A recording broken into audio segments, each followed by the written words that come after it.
mixité, ça paraît une évidence, tout le monde l'emploie, mais le mixte, c'est-à-dire la caractérisation du mixte primordial, on y pratique beaucoup de contresens d'à peu près.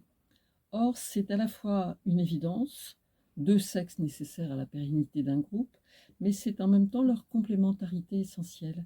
Et ce qui est moins évident, et en tout cas moins pratiqué, c'est l'égalité différenciée de leur rôle et la perception qu'on en a. Et ce qui est important, c'est de réfléchir sur cette notion d'égalité, équité. Et je pense que le droit humain y a contribué.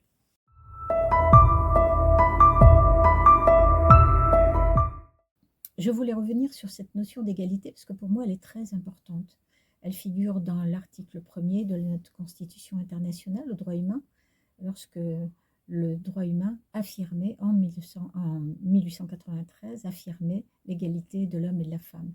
Et à cette époque-là, c'était quand même très courageux parce que la condition de la femme était assez désastreuse et que le Code civil de 1804, notamment, l'a considérée comme une mineure incapable.